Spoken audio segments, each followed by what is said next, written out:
Hello, it is Sarah with Yoga for Classrooms, and I am here today with some ideas of how to bring some calm back to your classroom after holiday break.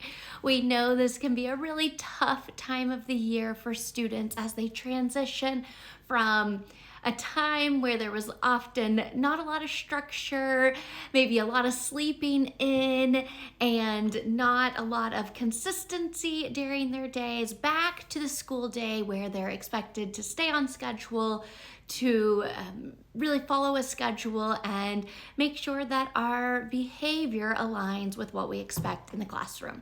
So to help us bring that calm to our classroom as we transition back after the long winter break, I have a couple of ideas of some yoga for classroom tools that can be really helpful. The first recommendation I have is always coming back to our foundational postures. At Yoga for Classrooms, we have a standing foundational posture, which is our standing mounting, and then our seated foundational posture, which is our sitting mountain. So we've got sitting mountain we always can come back to when we're in a chair. This is just that foundational, our centering posture. It's what we call our home base, meaning we can always come back to it. And then similarly, we have our standing mountain. That's our home base, our centering posture if we're standing. So what I recommend is at the start of the year, as you come back from winter break, remind your students of these two foundational home base postures. If they have this common language, then when our bodies start to get out of control, or when we start to get wiggly, or we start to lose some of that self-control, we can always remind our students to come back to those foundational postures. I very frequently, as an educator, would remind students, all right, let's all come back to home base in our sitting mountain. And then no matter what they were doing, if they were digging for something under their desk or standing talking to a classmate, they knew to come back to their seats to make sure their core was strong, their shoulders were back, their head is tall, and that strong foundational posture.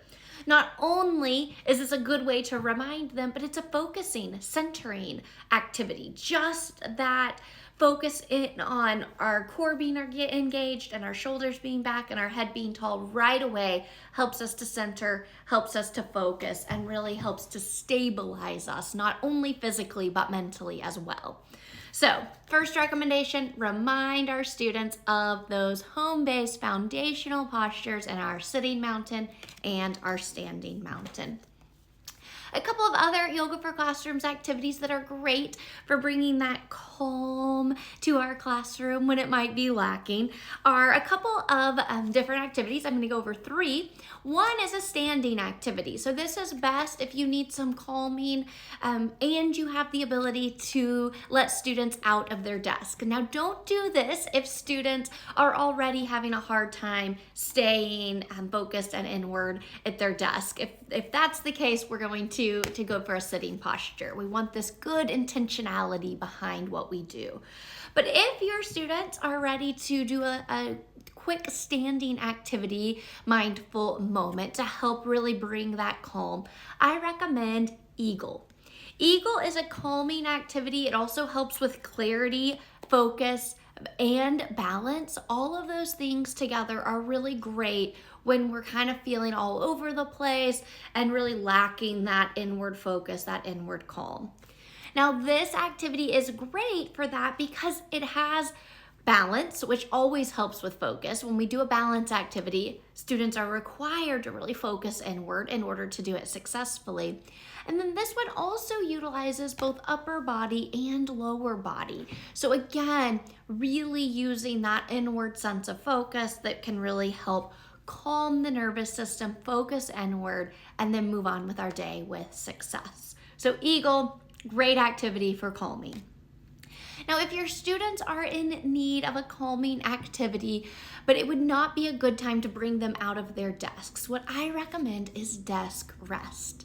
Now, desk rest is quite as simple as it sounds. It just involves taking that moment to rest our head on our arms that are made into a nice pillow, and then bringing our breath to that moment. Now, this might seem pretty basic, but it is a powerful mindful moment when used appropriately and at the right time. And I recommend this one anytime we're needing that calm.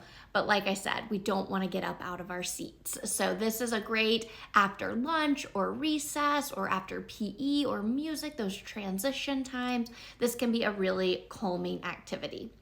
Now, a great combo activity is desk rest paired with one of our imagination vacations. While students are in that desk rest, you can then read them one of our purple cards, which is our imagination vacations. So this gets them into that calming, really centering position of resting our head, calming our body, taking those deep breaths, and then we can walk them through a mindful moment imagination vacation to really give them an opportunity to again focus, rest, relax, and restore. I chose light bulb brain because this is a really restorative imagination vacation. And when we're needing to calm that body, the more restful, relaxing, and restorative we can be, the better. That just really helps to calm that nervous system. We don't want to do something that would elicit an overwhelming feeling that would kind of activate that system. So instead, we want to choose an activity that's going to be restful and restorative in that way to really calm the body, calm the mind, and get ready for the rest of the day. So with that, I hope that helps you with some ideas of how to add some calm to your classroom as you transition back from the holiday season. Although these ideas work anytime that you're looking to add that calm into your classroom. Remember, at Yoga for Classrooms, we're passionate about implementing yoga and mindfulness in schools, and we want to do so with intentionality so that it can be more effective. So remember, anytime you're using Yoga for Classrooms, look to see that description right below the card so that you know you're implementing an activity that's fitting for the needs of your students. So as a reminder, the activities I picked for calming our classroom after winter break, reminding our students of those foundational home-based positions of sitting mountain and standing mountain. Eagle is a really, really great calming activity if your students can stand right next to their desk and participate in a standing activity. Or desk rest combined with an imagination vacation such as light bulb brain is a great calming activity as well. None of these take very much time, so you can be on your way back to learning, continuing in your classroom in no time, but with a renewed sense of calm, ready to learn, ready to have a great day. I hope you make it a great day, and as always, we are so appreciative for the work you do every day to support your students. Thanks so much, and we'll see you again soon.